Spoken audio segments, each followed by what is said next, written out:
sending an SMS, you know that people are on their phones, whereas if you send an email, obviously a good percentage of people on their phones, a good percentage on the computer. But the thing with SMS is when you're going to do that, maybe instead of linking out to like a really long-winded quiz, knowing that people on their phone, link to like a mini quiz, right? Maybe you have a special version of the overall survey, quiz, poll, whatever, that's specifically for SMS that has maybe fewer questions. You always have to remember with SMS is the timing and frequency there. I think obviously immediately post-purchase, the quick feedback while the experience is fresh is always a great time, but you've got to remember you don't want to avoid spamming people and asking them too many questions because A, it costs money, B, it can generally be disruptive, and C, if your message isn't short, it can also be very disruptive. What's up, dude? Yo, Jimmy, I like that hat. Are you a golfer now?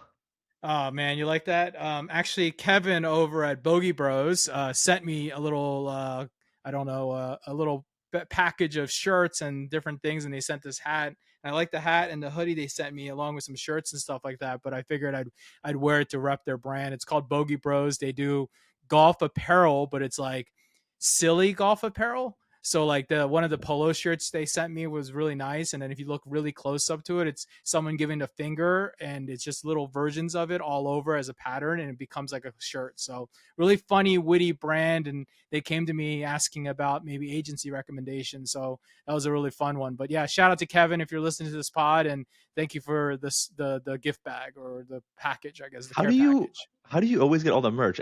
Everyone that listens to this podcast always sends you stuff. I don't think I get anything from all of our listeners, I but don't you get it know, all. Chase.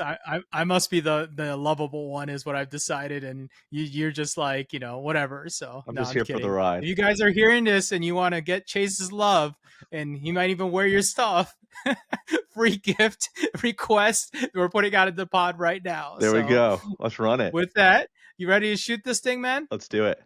All right, we're talking first party data here in 3, 2, 1. From the open to the click, they're the masters of the flow. Just watch your list grow and your leads turn to gold. Did we retain you so far, or do we have to extend it? If you want results, you know you gotta send it. Yeah, you know you gotta send it. Yeah, you know you gotta send it. Yeah, you know you gotta send it. What is up, everyone? Welcome to Send It, where we discuss anything and everything retention marketing, specifically in email and SMS marketing. My name is Jimmy Kim, and I'm here with my co-host, Chase Dimond. Chase. We're back here, episode 23. We're talking about first-party data in email and SMS and how to engage your subscribers with things like polls, quizzes, and much more. And today, we're going to talk about how you gather and leverage that first-party data through like interactive content and how it ultimately boosts engagement in email and SMS marketing for e-commerce. And, I want to really go into how we can build deeper relationships with your subscribers, how you can gain those valuable insights and how to use that data for highly personalized campaigns. So yeah, we'll talk about everything from privacy to importance of own data and all that good stuff. So you want to jump right into it, let's go ahead and let's talk about it. And so I'll start with the easiest one. And Chase, I know you love explaining these things, so let's do the simplest thing. What is first-party data? Yeah, I'd say the super simple explanation and definition for this is first-party data is information that your customers are willingly giving you. So that's their email, their phone number, their preference, their purchase history, their interactions, and so on. They are sharing that with you directly, and you're not getting it anywhere else. You're getting it straight from the source, straight from the horse's mouth, the person on the other side of the screen. No, that's perfect, man. That's perfect. All right. So, Chase, then my follow-up question to that, which is what most people are going to ask is, so why does that matter, Chase? Yeah, I'd say there's a couple of things on why this matters. Number one is privacy. So privacy regulations are making it harder to rely on third-party data, right? The whole thing with like cookies going away and all the stuff with Meta that's happened over the years with all of the iOS. There's a lot less kind of transparency in the third-party data. It's now not as plentiful as it used to be. So first-party data is that much more important.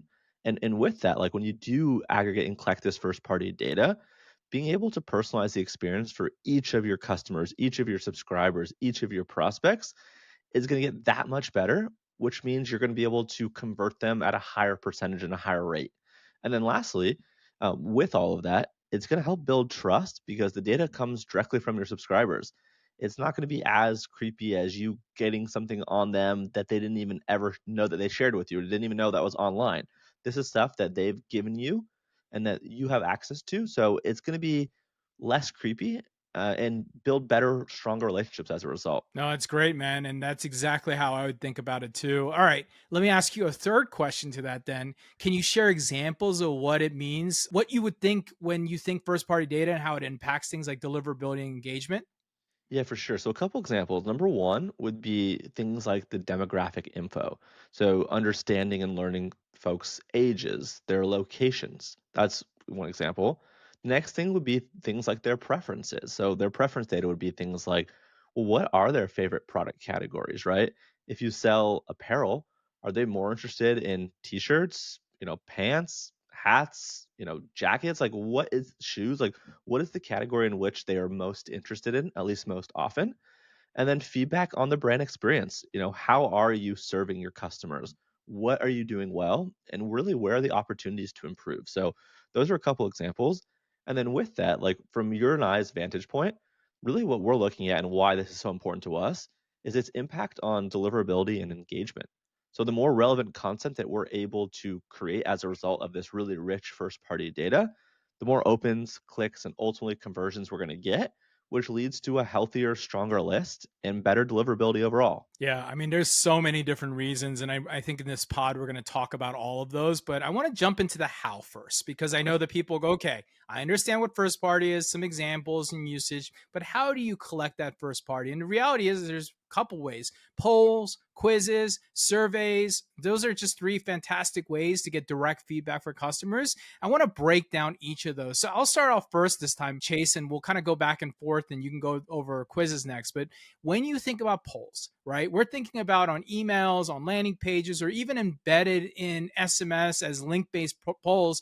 You really can want to ask short questions for quick engagement, right? And what this is ultimately going to do is it's going to help you gain data. I'm talking about immediate customer opinions on product preferences, brand perceptions, interest, wants. I mean, there's a million things that you can ask him based around your brand. And obviously, we can't like nail down. We have examples later on. We'll talk about how to really nail those down. But the idea is get information that's going to be relevant that you can use to segment, you can use to send, you can send, personalization. There's a lot of different things that come into play. So that's polls. That's one great way. Quizzes, Chase? Yeah, absolutely. What we love about quizzes is the engagement factor. So quizzes are fun because they're more interactive and engaging, and they're often product focused, right? So in the case of a company that sells shoes, maybe for example, you're trying to find the perfect running shoe, right? So how can you answer a couple questions, and how can they hone you in on the perfect running shoe based off maybe the size and angle of your foot, the use case, right? Like, are you going to actually be running outside? Are you going to be running on a treadmill? How are you training? So the more information that you can give to the brand as a subscriber, customer, user, the better they're going to be able to personalize the experience for you. And on the flip side, right, you as a company, you as a marketer, if you can collect this information and make recommendations, the likelihood that someone's going to actually be able to find what they want is going to be a lot higher. And with that too, like when they give you this information in a quiz, you're then going to be able to segment really granularly and be really specific. So based and depending on the quiz results, you can tag or segment people for future marketing efforts, right? Even maybe if you do like a blog post in the future about like, you know, here are 5 ways to get the most out of your next run, right? And even just sharing like the education and the content around not just the product, obviously the product's important, but teaching people how to, get better at running. Make sure you stretch, make sure you cool down, make sure you hydrate, all those types of things. And then obviously naturally positioning your shoe as like the perfect fit for that as well. And then lastly, right, like the placement. So without throughout welcome emails, post purchase flows, or promotional campaigns is where you can kind of push and promote these types of quizzes in which you can get more information from your existing kind of database of subscribers. Yeah, so that's polls and quizzes. And often the third one that comes into place is surveys. And, it's important to understand that not all three are the same, which is why we're breaking them up. Surveys are deeper in insight, basically. They're generally more longer format, right? You think about a poll that's more like a pre purchase option. A quiz is something you're also doing through pre purchase to like really nail down their understanding. A survey to me is really collecting detailed opinions. Ultimately, something like a net promoter score or an opinion about how the product is or different things. And oftentimes people are offering incentives behind that, like a small discount or loyalty points in exchange to complete it, right? And this is usually done on post purchase as it's part of a almost like a re-engagement strategy to really ask your customer what they think, right? You're usually, profiling and getting them to gather small bites over time. So you generally aren't using this tool to overwhelm your subscriber. Don't send them a 5-minute survey. Ask them a couple questions. And if they love your product and they're satisfied, they're going to do it. Or if they hate your product and they're super angry, this is kind of like the whole Yelp model. They either love you or they hate you, but they're going to give you some feedback. And a lot of times it's anonymous. So people are willing to give you that overwhelming feedback. And, this will combine. And when you think about all this stuff, it helps you start thinking about it. What's up, guys? Real quick, I need just 30 seconds of your attention. You already know that personalization is the holy grail of retention marketing. It's the unicorn that we all chase. Now, let's face it, time, resources, and nonstop content changes can make it incredibly difficult for any retention marketer to create real personalization at scale. Well, not until today. That's why I'm excited today to share Nacelle's new AI product recommendation solution.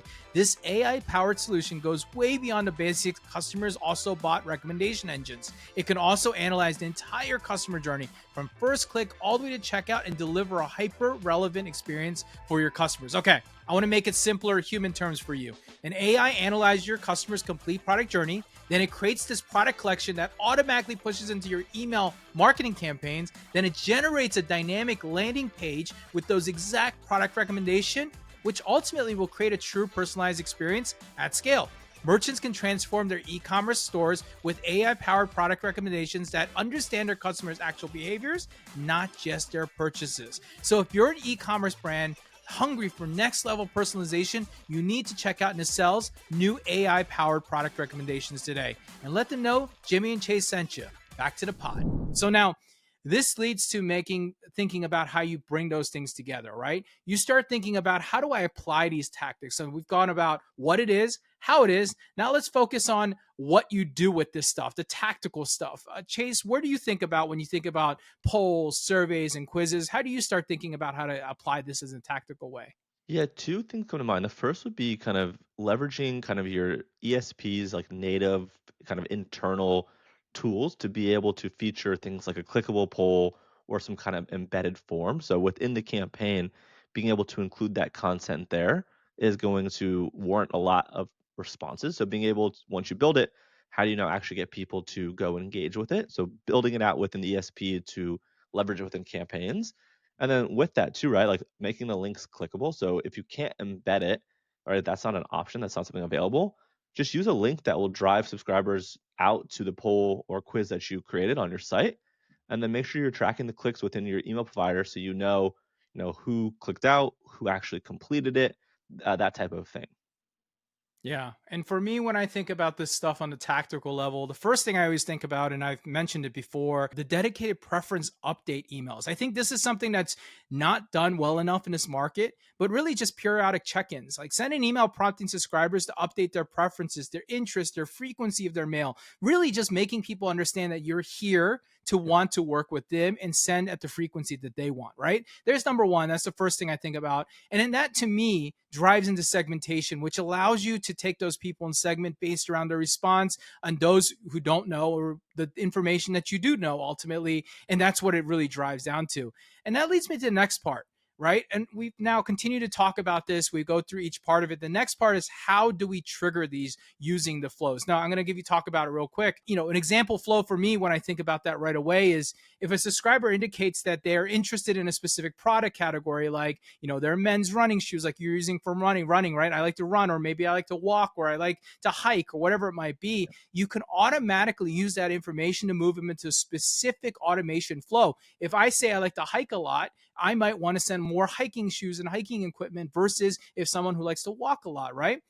An example would be maybe a fashion retailer that tailors their next emails based on style preference that was revealed by the quiz that someone might have, right? You have a good quiz in place. A good company that does this is a company called Scene Studios, SCNE Studios. They're out of LA. Ray is the founder there, and they do custom suits, for example, right?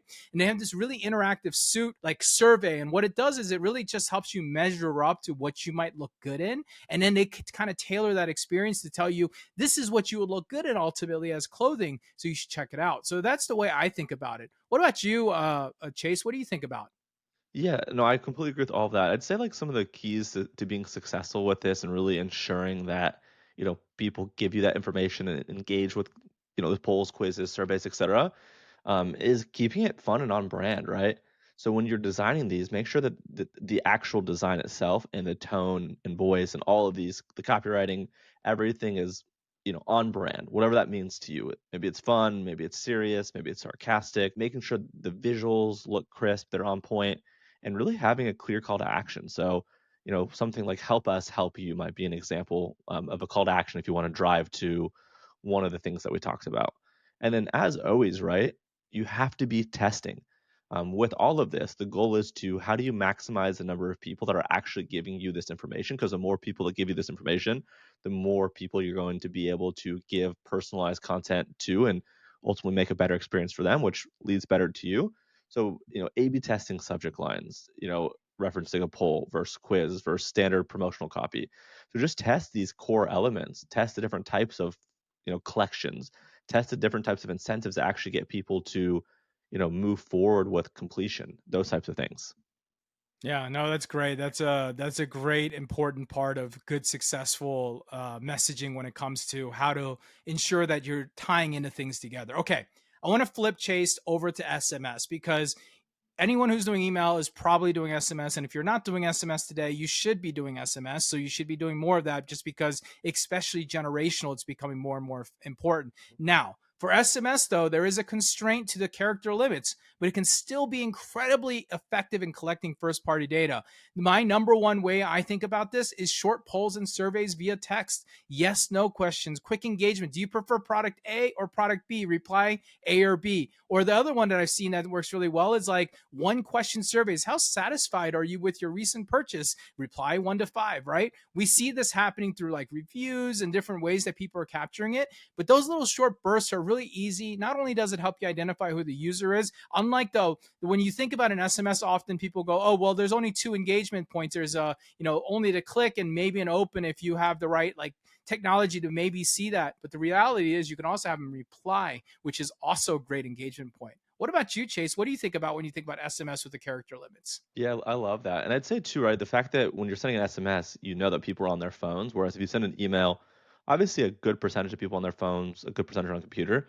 But the thing with SMS is when you're going to do that, maybe instead of linking out to like a really long-winded quiz, knowing that people on their phone, link to like a mini quiz, right? Maybe you have a special version of the overall survey quiz, poll, whatever, that's specifically for SMS that has maybe fewer questions. If the main one has 7 to 10, maybe this kind of mini one has 3 to 5 and just has the most important one. So with this, you're going to have an SMS queued up that sends traffic to a landing page. We're going to encourage essentially people to tap a link to this mobile friendly, mobile optimized quiz that's going to be a little bit shorter in nature. And with that, you're going to want to make sure that you're capturing the data. So you want to add tags and kind of update segments in real time in the CRM or your ESP essentially based on the outcomes of the quizzes. So, if in the example we talked about before, if it's kind of some kind of shoe for walking, hiking, running, and I'm answering things about, as Jimmy mentioned, hiking, start tagging things like Chase seems more like he is into hiking. So more often than not, lean towards the hiking categories, right? As default, maybe you want to also include product recommendations for the others, but the primary focus should be on the category in which he indicated, which is hiking. No, I love that, man. That's a great way to kind of think about it. And one of the things that we always have to remember with SMS is the timing and frequency there. I think obviously immediately post purchase, the quick feedback while the experience is fresh is always a great time. But you've got to remember you don't want to avoid spamming people and asking them too many questions because A, it costs money. B, it can generally be disruptive. And C, if your message isn't short, it can also be very disruptive. All right. Next part of this, as we continue thinking about first party data, you've gathered all this first party data. The question that comes in is now, what do I do with this thing, right? What do I do with all this data that I've done? We're kind of going through the flow. We've done the pop up of the surveys, the quizzes, and we've gone through it. Now, what do we do? Let's Chase. What would you start with? Yeah, number one is I would build segments, right? So you collected all this great data. Now you want to kind of put people into their respective buckets so that way you can actually utilize the data. So, for example, in the event that you're collecting someone's interests, maybe it's something like an outdoor enthusiast versus someone that's interested into tech, right? A tech lover, kind of tech enabled product lover, right? Those are two very different customers, two very different buyers, two very different customers that are going to want different types of things, right? the outdoor enthusiasts probably are going to want to escape from technology, right? And go hang out in nature and just be outside and get fresh air. Well, the tech lovers are going to want to be always connected, right? So the content in which you send those people should be inherently different. And the only way in which you can actually feed people the right content is by building those segments.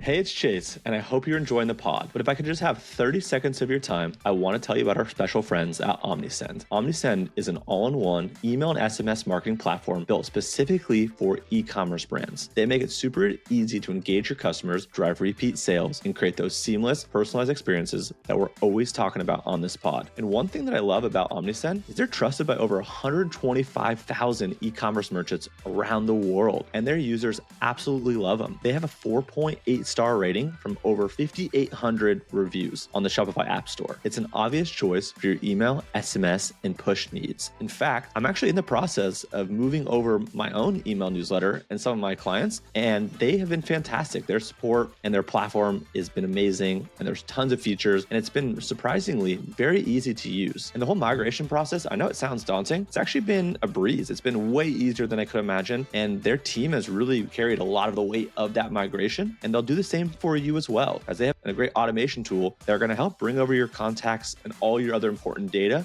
that you need. And they aren't raising any prices, right? They're not going to raise prices like you constantly, like some of the other ones, you know who we're talking about, and call them profile-based pricing alignment, really fancy term that no one means, but OmniSend's not going to do that. They're going to speak the language that we speak. They're not going to raise prices on you constantly. So if you're looking to take your email marketing and your SMS marketing and your push to the next level, I highly recommend that you check out OmniSend. They've got the tools, the automation, and the expertise needed to help grow your brand so you can ultimately thrive. Head over to omnisend.com/sendit to learn more and start scaling your customer engagement today. And let them know that Jimmy and I sent you. Now, back to the pod. Another example is based on the engagement level. Did someone respond to a quiz or did they not, right? For the people that responded to the quiz, take advantage of the answers they gave you. For the people that didn't respond, maybe send a follow-up to them to try to get them to respond. And then the other one would be like automated flows. So with these segments that you're going to be creating, you're going to want to build out content that is automatically sent when people fill out that information. That way it's kind of always on and a little bit more evergreen, where these people receive different product recommendations, content, and have different frequencies of sends depending on what they're indicating and how engaged they are or aren't.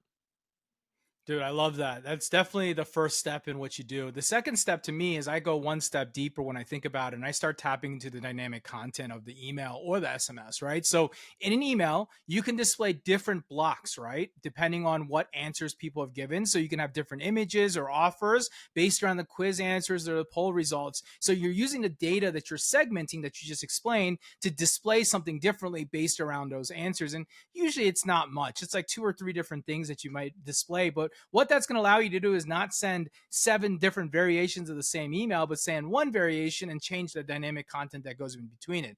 And then an SMS is a little bit harder because you've got to use the data. So I would say you'd end up sending 3 different ones based on the segments you've built, but you'd have varying call to actions depending on whatever the subscribers indicated they wanted or what preferences or needs that they have. So that's another way to think about it.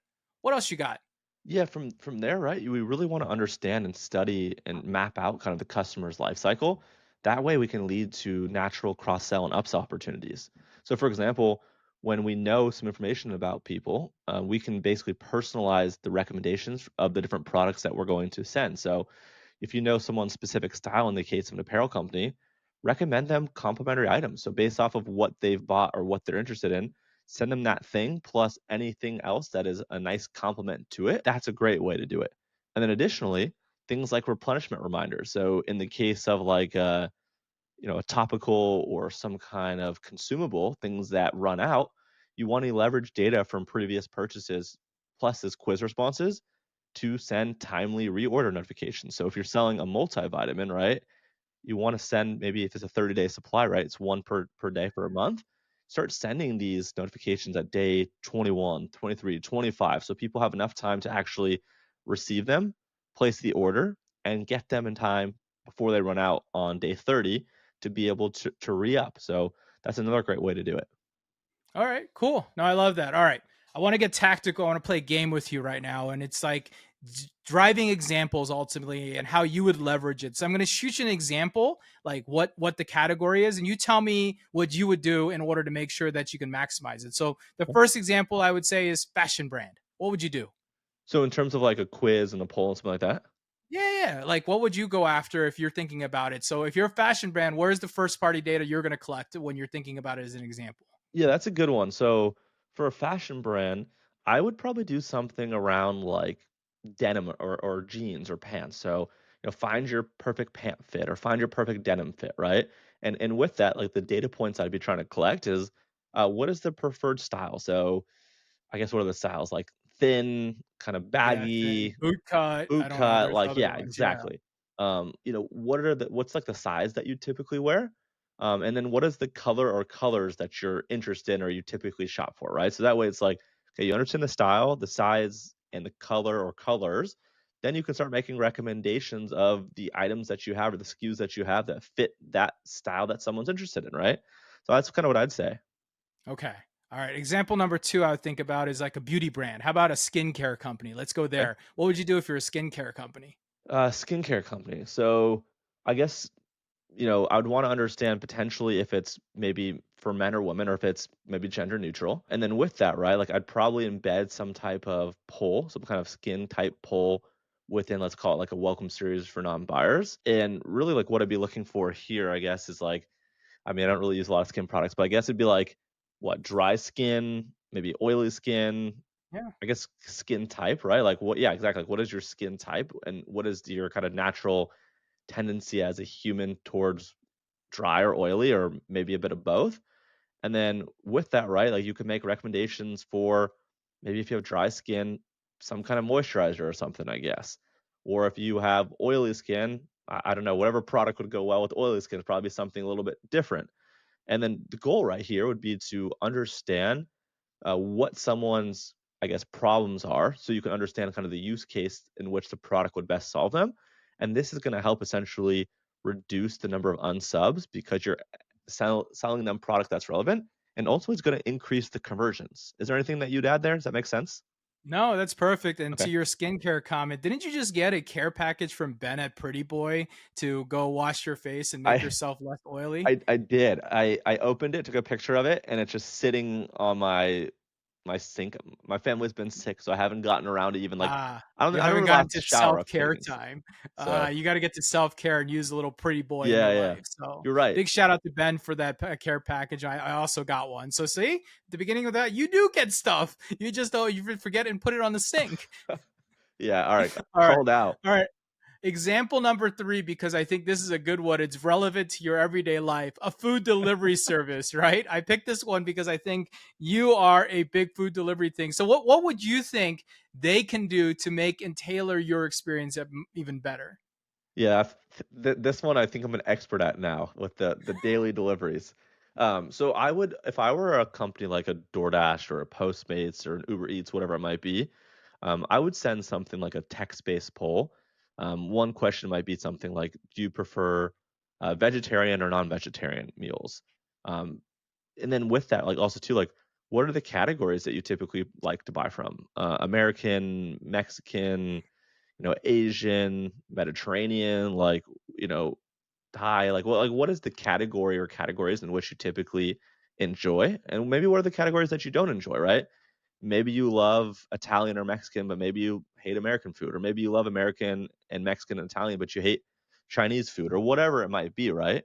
And then from here, you can start tailoring kind of restaurant recommendations, kind of meal suggestions, based off of those types of things. If someone's a vegetarian, and they like American food, like what are the best American, vegetarian restaurants, or what are the best vegetarian American meal plans that you sell, right? Maybe you're not a food delivery company, but maybe you are a meal plan company. Maybe it's like a home Sure. chef type thing.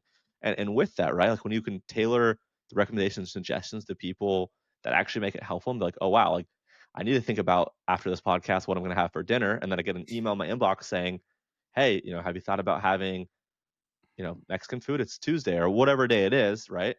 That would really help, and that would reduce churn. That would increase the amount and the likelihood that someone's actually going to take your suggestions and make that purchase. Yeah, it also feels really good if you are asked and then you actually react, or the app or the service or the brand reacts and gives you more of what you've been asking for. All right, I know you're enjoying this pod, but I wanted to stop you just for 30 seconds and tell you about something very special that Chase and I have been working on. Between the two of us, we have over 20 years of experience in email marketing. And when we teamed up to do this pod, we realized we had even a bigger opportunity to put our minds together and create a certification program that takes our 20 years of knowledge and share it to the world. And that's why we created Ecom Email Certified, an end-to-end course and certification program that's designed to take anyone, regardless if you're a newbie to an experienced marketer, founder, executive, agency marketer, or any other marketing professional, to teach them everything we know about email and SMS marketing. From deliverability to AI to copywriting to design to strategy, we cover it all. It's loaded with 175 plus modules, 25 hours of education combined with quizzes and community, all designed to educate, test, and certify you as a full-fledged email marketer for e-commerce. And since you're listening to this pod, we want to reward you for your loyalty. So we're going to give you a coupon for $100 off this certification. Jump over to emailcertified.com. Use coupon code SENDIT, that's SCNDIT, no space. Join our certification program today. Now back to your pod. So 100%. look, of course, all of this can't be done without the tools or tech to help you collect and leverage that first party data. So when I think about the tools, and I'll just kind of run down some of them. Okay. First things, you got to think about a quiz platform. I think those are pretty typical. You've got things like Typeform, you got Digio, of course. I think Alia also does some type of quiz now. So, finding something that has an interactive quiz for e-commerce is really important. And when you're looking up the products, that's what you should be thinking about. Then you can think about polls, right? Now, polls are a little bit different because most ESPs have some way of doing it. A poll doesn't have to be complicated. Omnisend or Klaviyo or any custom embeddable poll is out there. Pretty easy to be able to go at in like a yes/no question, 1-2 question. Even if you're literally embedding two links and based on whatever they click on, it's going to kind of tag that user in the back end, right? And you want to make sure that that data can flow into your segmentation. So that's the technology piece. You want to make sure all of that goes in there. And then if you're looking at SMS platforms like Postscript or Attentive or Omnisend, all of them will offer some type of polling feature or link tracking where you can ask people stuff and get that information. But the technology is there to make it really easy and really quick to make it interactive. And make sure, and the number one tip I'll say, regardless of what tool you use, is ensure whatever tool you use can integrate well with your main CRM. So though it be Omnisend or Klaviyo or MailChimp, whatever tool that you might want to use, you want to make sure that data can actually be added to it and actually be segmented again so that you actually can use that tool in real time when things are happening, right? That's the whole point of this stuff. Don't collect this information if there's literally nothing you're going to do with it. You want to collect this information because it's valuable and important and useful to creating a better experience for your customers. So with that last piece here, Chase, I want to kind of ask you, let's talk about the 4 common pitfalls that brands might face. What are the 4 that you can think of when you go into it? Yeah, I'd say I guess the first would be kind of over surveying, right? So when we tell people to survey, there's just going to be a small group of people that are just going to go to the nth degree and just do the extreme, right?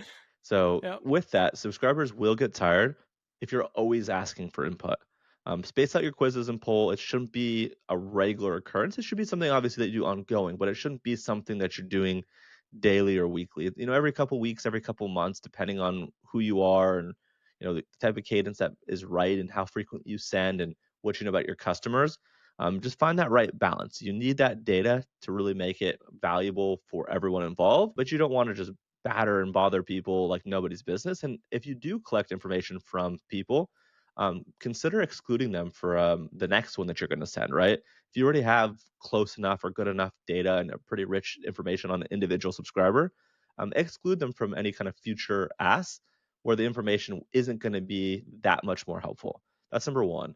Number two would be lack of incentives. Again, we're humans. We need something to move the needle. We're not going to just give this away for free just because we might slightly like you, right?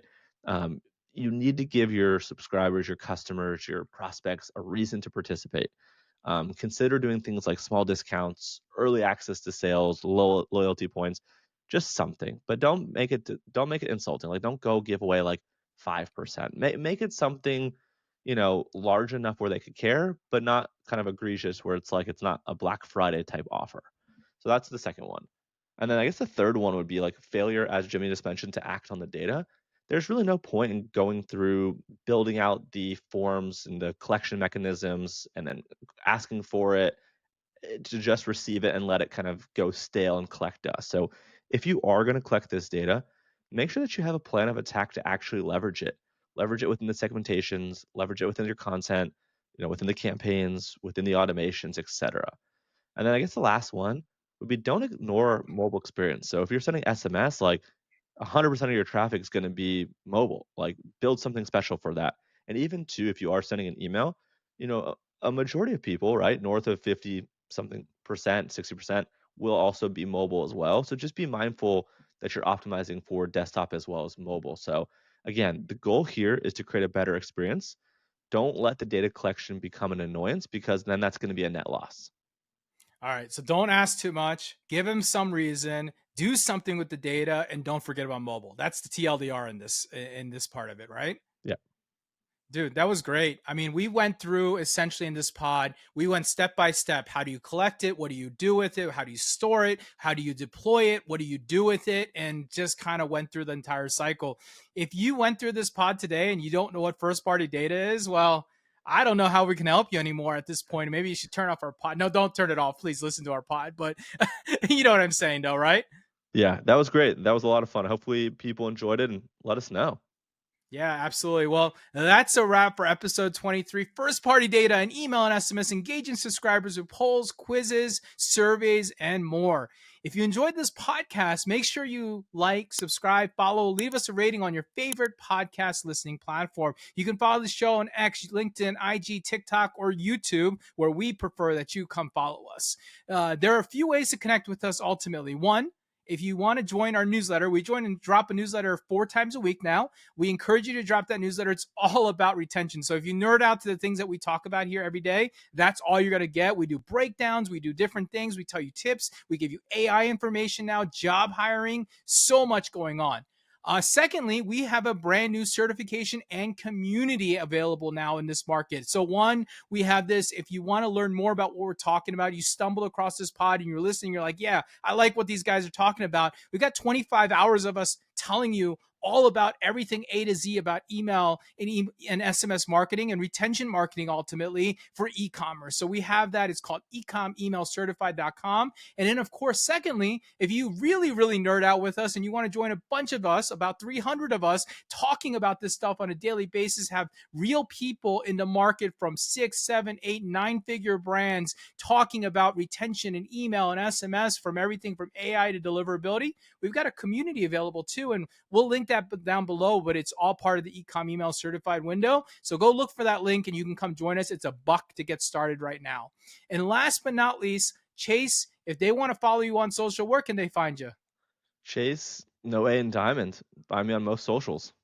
Yeah, LinkedIn, Instagram, YouTube, Threads, everything. He's everywhere. So go find him everywhere. He's always posting great, valuable information. And you can find me on LinkedIn and X each and every week. All right. Next week, we're back, Chase, and this time we're talking about navigating iOS and privacy changes in email and SMS in a new era. And I want to talk about this because there's been a lot of changes that has happened. People are not even recognizing these changes. I want to talk about them. So we're going to talk about that and get a little bit nerdy around that. So with that, dude, thanks for being on as always, man. Have a great week, and we'll see everybody next week. Cheers. See you later. From the open to the click, they're the masters of the flow. Just watch your list grow and your leads turn to go. Did we retain you so far, or do we have to extend it? If you want results, you know you gotta send it. Yeah, you know you gotta send it. Yeah, you know you gotta send it. Yeah, you know you gotta send it.